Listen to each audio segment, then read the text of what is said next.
सच्चिदानन्दरूपाय विश्वोत्पत्त्यादिहेतवे तापत्रय विनाशाय श्रीकृष्णाय वयं नुमः। मैं कमलेश झा, सहायक प्रोफेसर व्याकरण, जूथालाल संस्कृत महाविद्यालय मझौलिया, पश्चिम चंपारण, बिहार। मैं आज शास्त्री तृतीय खंड के छात्रों के लिए जिनका विषय व्याकरण है उनको पंचम पत्र के रूप में पढ़ाई जाने वाली पुस्तक परम लघु मंजूषा, जिसका भी धात्वर्थ निरूपण का प्रसंग चल रहा है, उसी को आगे बढ़ाते हुए जानतेर्विषयतया ज्ञानं फलम् आत्ममनः संयोगो व्यापारः अतएव मनोजानात्युपपद्यते। आत्मा अत्र अंतःकरणं मनोपि तद्वृत्तिविशेषरूपम् आत्मा आत्मानं जानाति इत्यादौ अंतःकरणावच्छिन्नः कर्ता शरीरावच्छिन्नं कर्मेति कर्मवत् सूत्रे भाष्ये स्पष्टम्। यत्तु आवरणभंगो विषयतया वा फलं व्यापारस्तु ज्ञानमेवेति तन्न कर्मस्थ क्रियकत्वापत्तेः तद्व्यवस्था चेत्थम उक्ता हरिणा। विशेष दर्शनं यत्र क्रिया तत्र व्यवस्थिता क्रिया व्यवस्थिता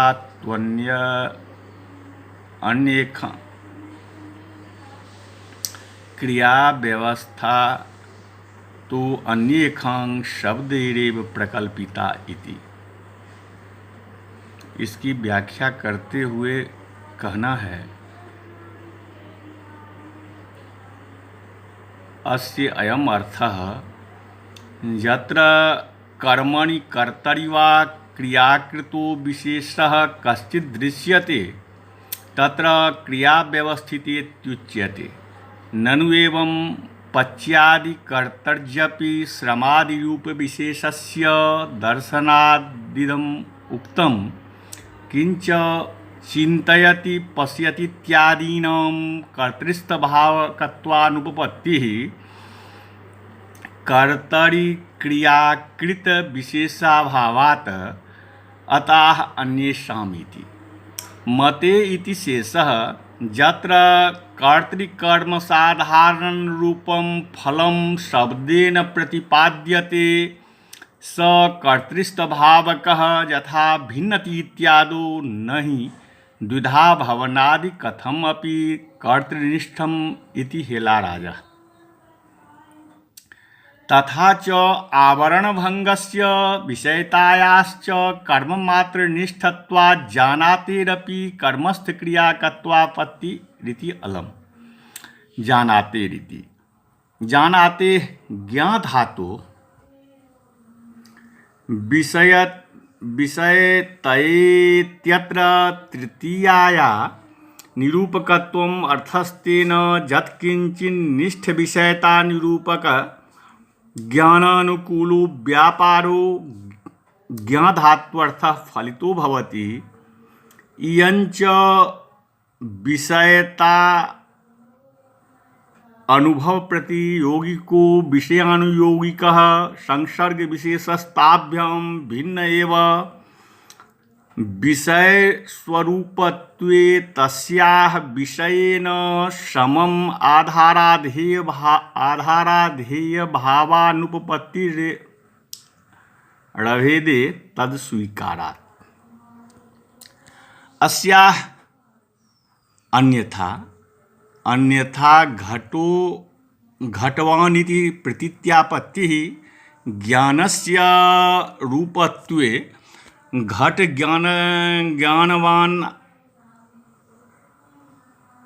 आत्मेति वद घट विषयतावान आत्मेति प्रत्यापत्तिः इति अलम्। अतएव आत्ममनः संयोगस्य व्यापारत्वादेव मनो जानाति इत्यत्र घटम इति कर्मणो अनुसंगत्वेन घटनिष्ठ विषयता निरूपक ज्ञानानुकूल एक मनोवृत्तिर्वर्तमानो व्यापार इति बोधः। अन्येषां मतं प्रदर्श्य खण्डयितुम् उपक्रमते यत्वित्यादिना अयं भावस्तदीयः आवरणभंगो विषयता वा जानातेः फलं व्यापारश्च ज्ञानम् एवेति। किन्तु तन्मतं न शोभनं कर्मस्थ क्रियकत्वापत्तेः तत्र अयं सारांशः घटादि विषयेषु आवरणभंगस्य संभवेन सौकर्यातिशयद्योतनाय कर्तृव्यापारस्य अविवक्षायां कर्मण एव स्वातन्त्र्यविवक्षायां च कर्मणो घटादेरेव कर्तृसंज्ञायां कर्मवद् भावापत्तो ज्ञायते घट इति अनुव्यवसायीयमानो अर्थः इति प्रयोगापत्ति स्यात् इति। उक्तार्थे हरिकारिकायाम् अवतारयति विशेष दर्शनम् इति।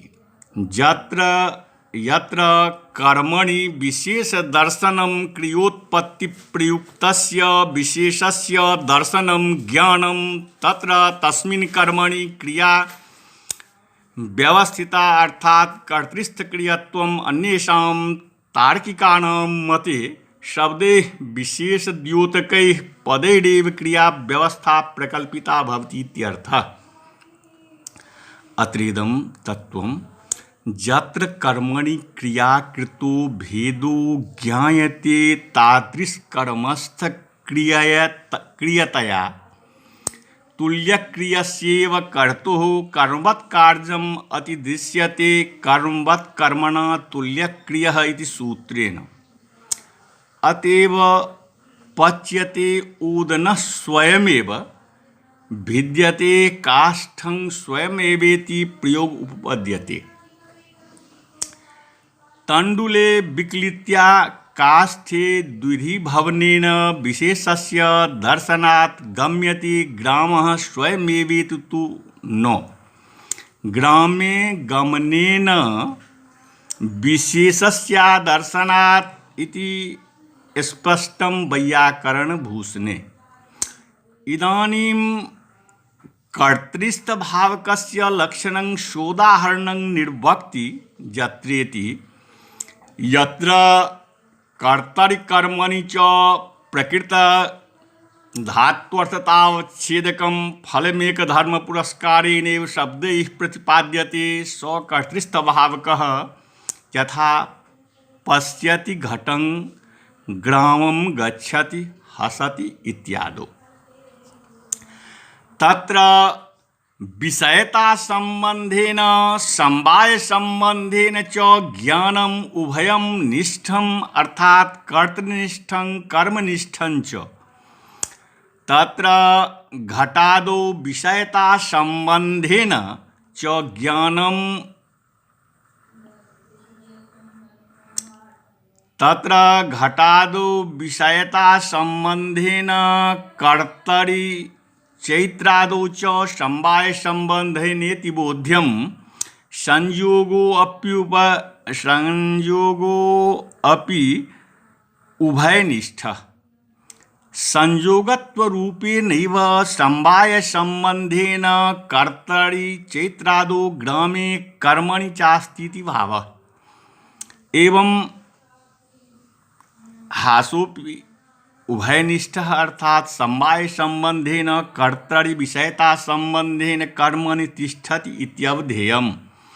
नहि विषयता आवरणभंगौ एवं अर्थात कर्तृनिष्ठो। कर्मस्थ भावकस्य लक्षणं सोदाहरणं वक्तुम् उपक्रमते कर्तृवृत्तीति। कर्तर्य विद्यमानं कर्तृर्य विद्यमानं कर्मस्य फलं यत्र स कर्मस्य भावक उच्यते यथा भिन्नतीत्यादौ द्विधा भवनादि नैव कर्तृनिष्ठम् इति हेलाराजस्य व्याख्यानम्। ज्ञान धातु का विषय के द्वारा ज्ञान फल है और आत्मा तथा मन का संयोग ही व्यापार है। आत्मा तथा मन का संयोग ही व्यापार है, इसीलिए मनोजानात यह वाक्य उत्पन्न होता है। यहाँ आत्मा अंतःकरण है और मन भी अंतःकरण में ही रहने वाला एक विशेष रूप है। आत्मा आत्मा को जानता है। इस वाक्य में अंतःकरण ही आत्मा है, शरीर रूप ही कर्म आत्मा है, अर्थात अंतःकरण आत्मा शरीरात्मा को जानता है, यह अर्थ होता है। यह बात कर्मवत् सूत्र के भाष्य में स्पष्ट किया गया है।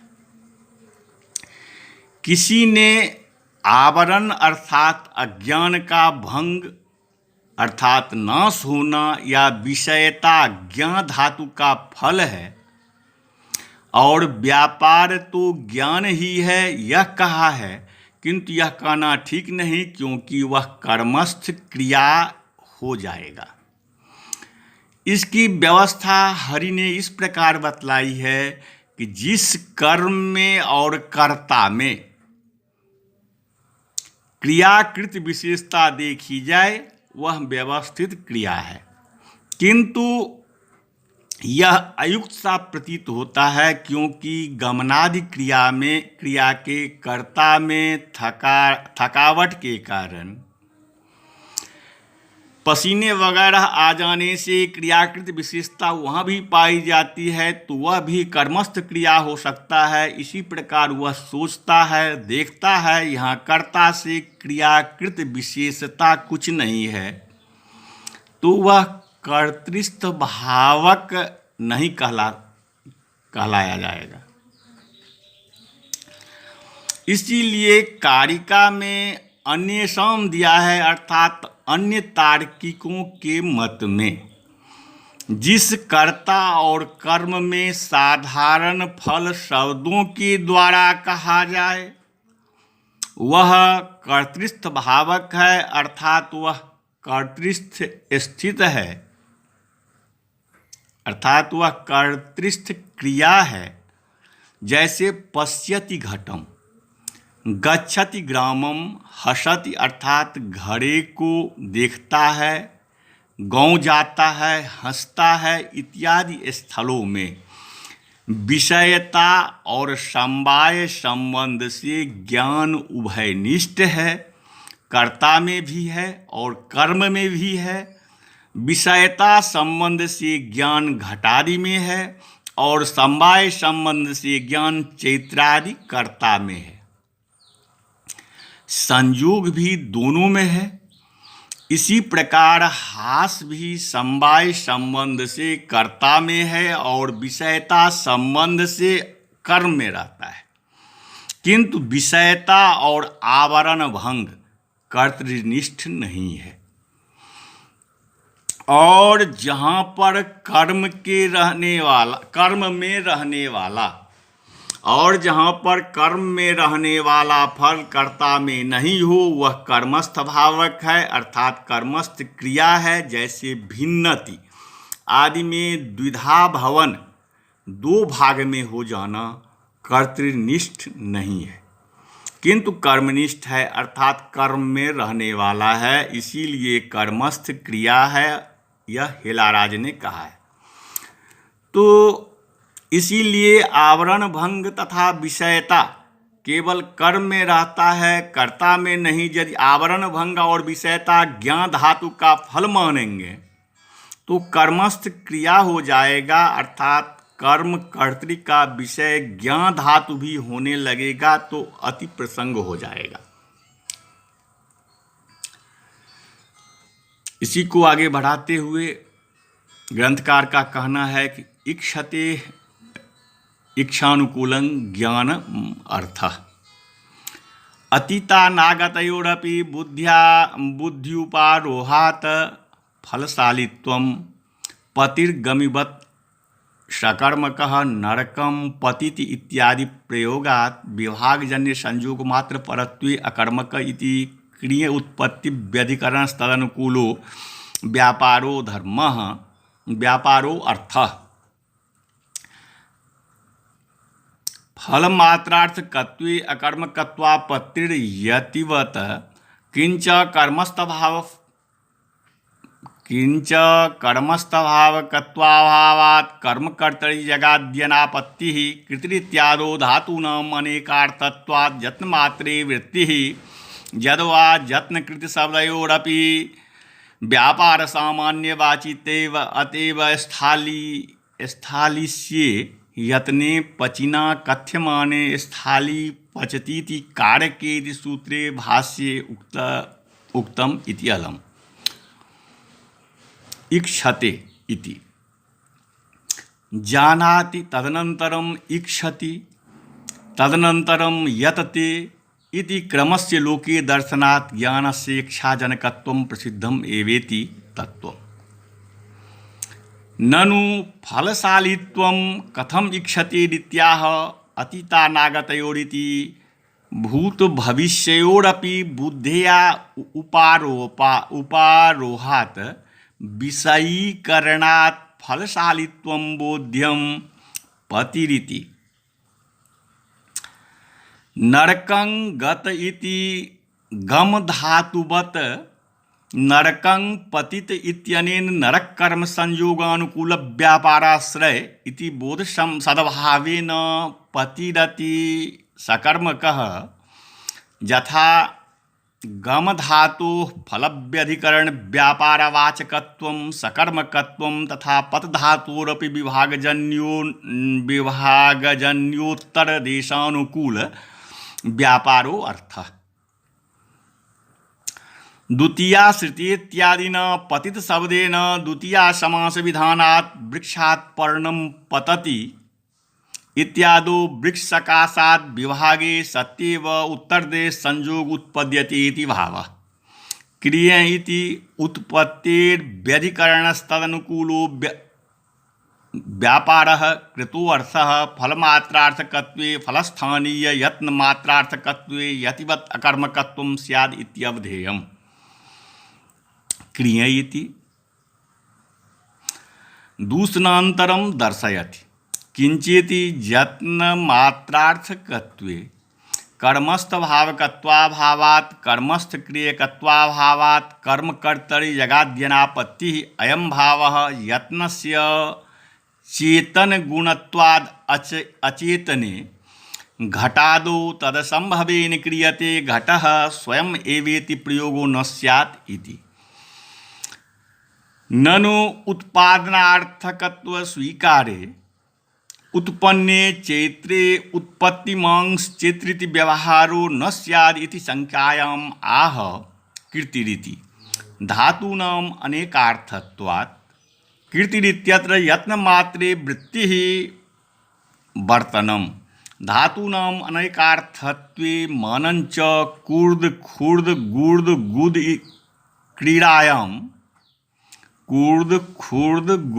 गुद क्रीडायाम् एवेत्यत्र एव अकारग्रहणमेव अन्यथा एव ग्रहणस्यैव वैयर्थ्यं स्यात्। ननु धातूनाम् अनेकार्थत्वात् कीर्तिः एवार्थो मुख्यो भवतु उत्पत्त्यनुकूल व्यापारस्तु गौणो अर्थः कल्प्यताम् इत्यतः यद्वेति अतएव व्यापार सामान्य वाचित्वादेव स्थालिस्थ इति।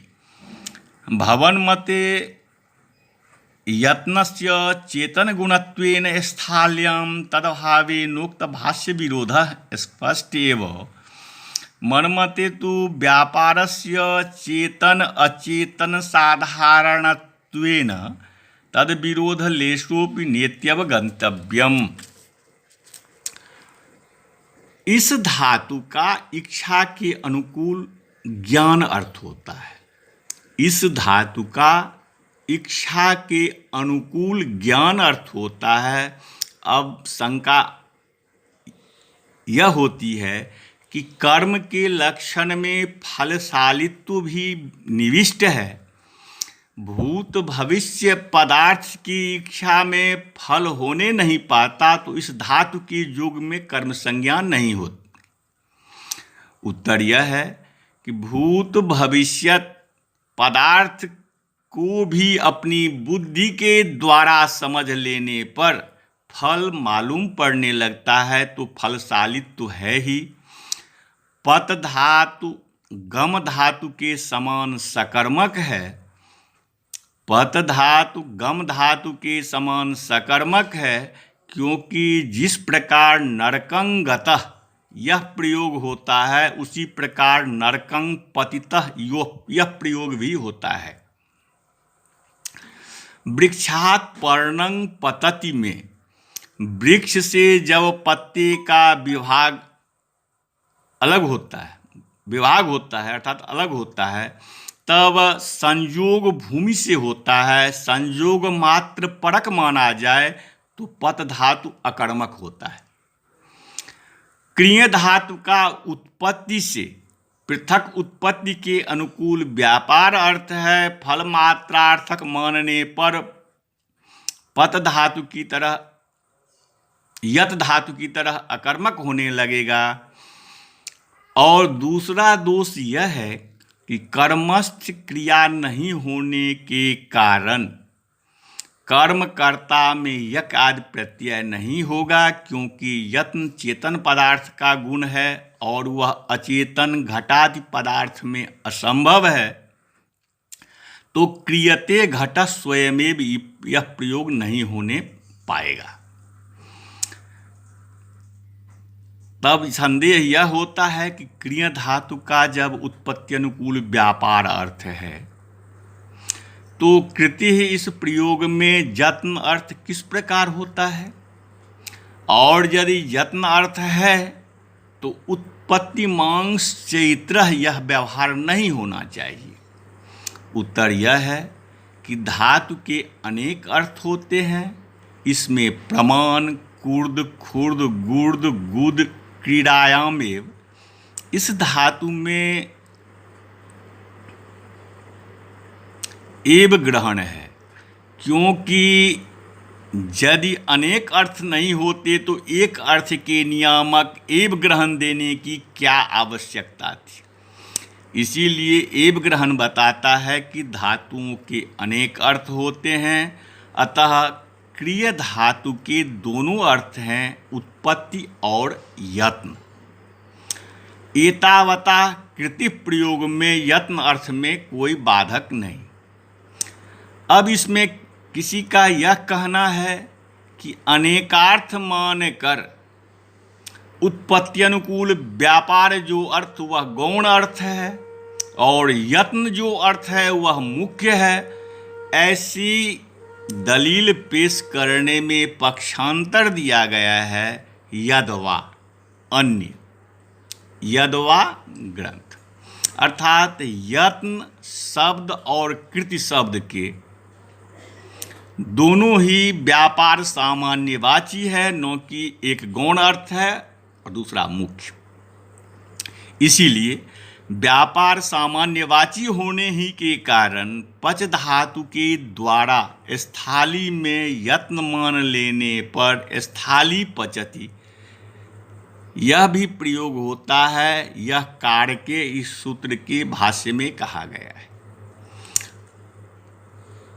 यतु तार्किका फल व्यापारो धात्वर्थः लकाराणां कृतावेव शक्तिर्लाघवात् न तु कर्तरि कृतिमतः कर्तृत्वेन तत्र शक्तो गौरवात् प्रथमांत पदेनैव तल्लाभाच्च आख्यातार्थे धात्वर्थो विशेषणं प्रकृत्यर्थ प्रत्यार्थयोः सहार्थत्वे प्रत्यार्थस्यैव प्राधान्यात् प्रथमांतार्थे आख्यातार्थो विशेषणम् अनुकूलम् आश्रयत्वञ्च संसर्गः तथा च चैत्रः पचति इत्यादो विक्लित्यनुकूल व्यापारानुकूल कृतिमांश्चैत्रः इति बोधः। रथो गच्छति इत्यादो रथस्य अचेतनत्वात् यत्नशून्यत्वेन व्यापारे आश्रयत्वे वा आख्यातस्य लक्षणेत्याहो तन्न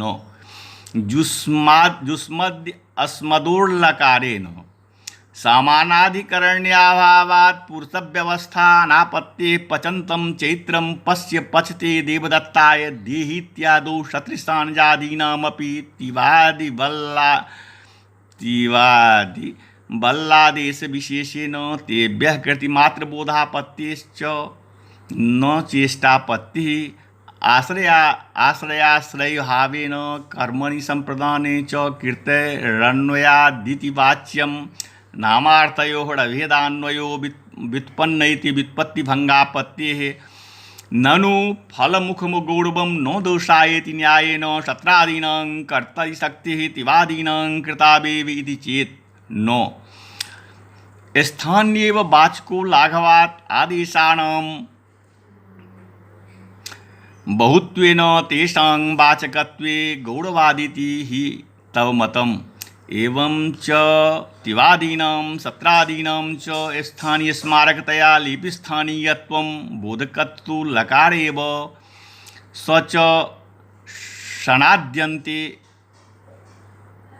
च सत्राद्यन्ते कर्तरि शक्तिस्तिवाद्यन्ते कथं कृतिं बोधयेत् अन्याश्च अनेकार्थत्वमिति न्यायात्। आख्यातस्य कृतो शक्तिः इति तार्किकमतं खण्डयितुम् उपक्रमते जत्वित्यादिना इत्थं हि तन्मतं फलं व्यापारश्च द्वापपि धात्वर्थ एव लकाराणां च कृतावेव लाघवात् शक्तिर्मन्तव्या कर्तरिशक्तिस्वीकारे कृताश्रयत्वमेव कर्तृत्वम्। इत्थं हि कर्तृहृदाख्यातार्थत्वे अनन्तकृतीनां वाच्यतावच्छेदकत्वकल्पने गौरवात् तन्मते तु कृतेरनन्तरत्वेऽपि कृतत्वजातो एकस्यामेव तत्कल्पनम् इति लाघवम्। प्रथमान्तपदेनैव कर्तृत्वलाभाच्च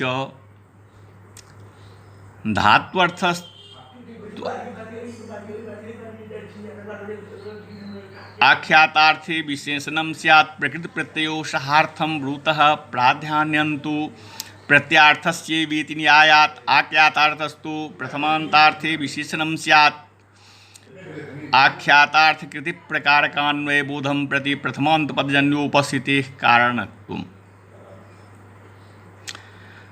अनुकूलम् आश्रयत्वञ्च संसर्गः सम्बन्धः एवंच चैत्रः पचति इत्यत्र विक्लित्यनुकूलो जो व्यापारस्तदनुकूलकृतिमान् चैत्र इति बोधः समुपजायते। रथो गच्छति इत्यादौ तु अचेतनस्य रथस्य यत्नशून्यत्वेन व्यापारे आश्रयत्वे वा लक्षणं मन्तव्येति तार्किकमतम्। परं तन्न शोभनं जुष्मद् द्विपदे समानाधिकरणे स्थानिन्यपि मध्यमः इति सूत्रे समानाधिकरणपदसत्वात् तत्र स्वलकार वाच्यकारकवाचित्वरूप समानाधिकरणस्यैव स्वीकारेण कृतिवाच्यत्वादिना तार्किकाणां मते तदसम्भवात् पुरुषव्यवस्थानापत्तिरिति भावः। शतृसानजादीनामपि कर्तरिकृतिसूत्रेण कर्तृर्जेनैव विधानस्य स्वीकारेण तिवादिवत् कृतिवाचकत्वापत्तोः केवल कृतिमात्रदर्शनदशायामपि पचन्तं चैत्रं पश्य पच्यमानं चैत्रं पश्येत्यादि प्रयोगापत्तिश्च तन्मते स्यात्। न चेष्टापत्तिर्मन्यतां कृतेराश्रयता सम्बन्धेन प्रथमान्तार्थे अन्वयात् विक्लित्यनुकूल व्यापारानुकूलकृतिमच्चैत्रकर्मक दर्शनानुकूल व्यापारानुकूल कृत्याश्रयो देवदत्त इति बोधेन पचते चैत्राय देहीत्यत्र तादृश कृत्याश्रयोद्देश्यक दानानुकूल व्यापारानुकूलत्व तद्वृत्ति मत्प्रेरणा विषयेति बोधसंभवेन दोषप्रसंग भावादिति वाच्यम नामार्थयोर अभेदेन साक्षात् अन्यो अव्युत्पन्न इति व्युत्पत्तिभंगापत्तेः नामार्थयोः अभेदान्वय इति तु फलितार्थकथनम् एवंच नामार्थनिष्ठ भेद संसर्गावच्छिन्न प्रकारता निरूपित विशेष्यता संसर्गेण शाब्दबोधं प्रति मुख्य विशेष्यतया प्रत्ययजन्योपस्थितिः कारणमिति कार्यकारणभावमूलिकेयं व्युत्पत्तिरिति बोध्यम्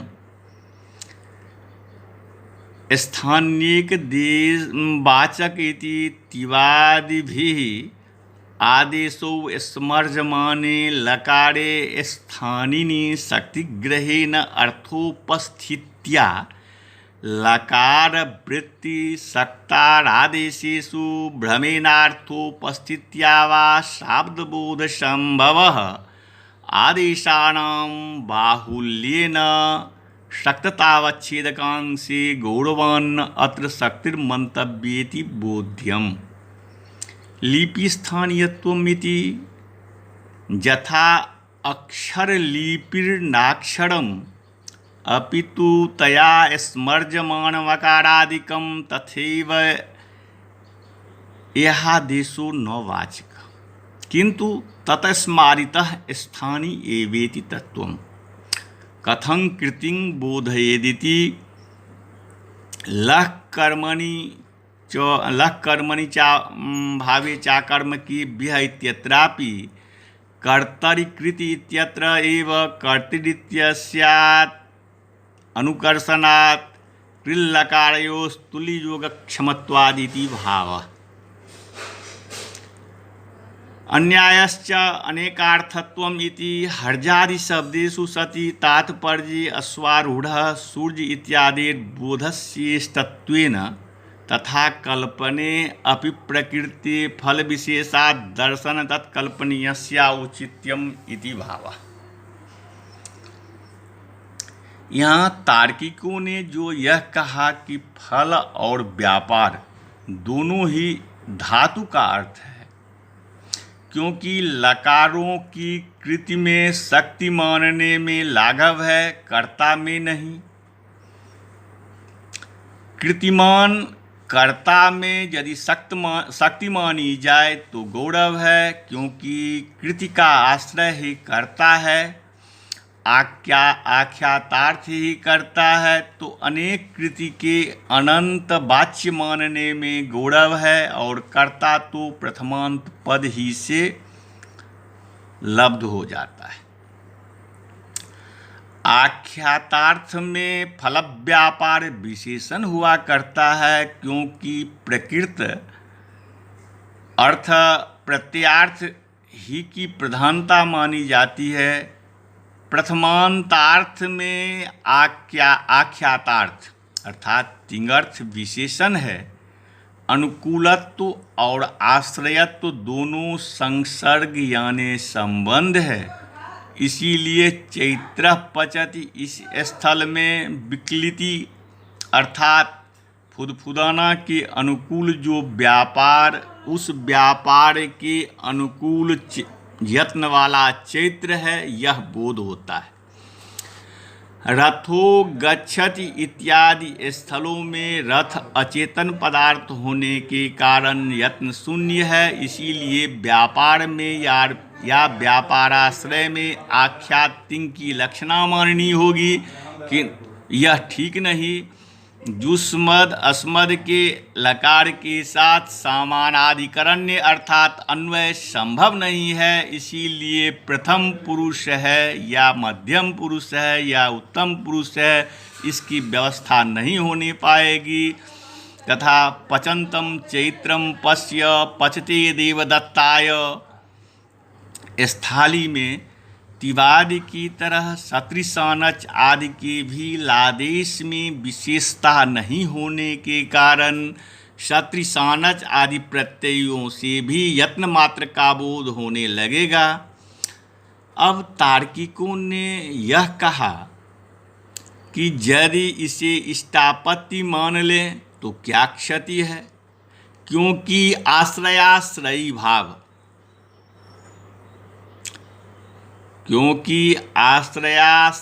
भाव मानकर कर्म में तथा संप्रदान में कृति का यत्न का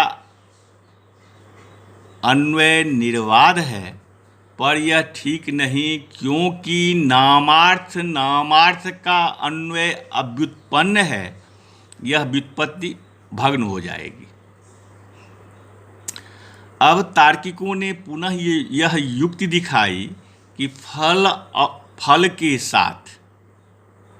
के साथ यदि गौरव हो तो दोष के लिए नहीं होता है। इस न्याय से सत्रि आदि प्रत्ययों की कर्ता में शक्ति मानने और तिवाद के कृति यत्न ही में शक्ति मान लेने पर कोई आपत्ति नहीं, किंतु यह भी ठीक नहीं, स्थानीय को ही वाचक मानने में लाघव है।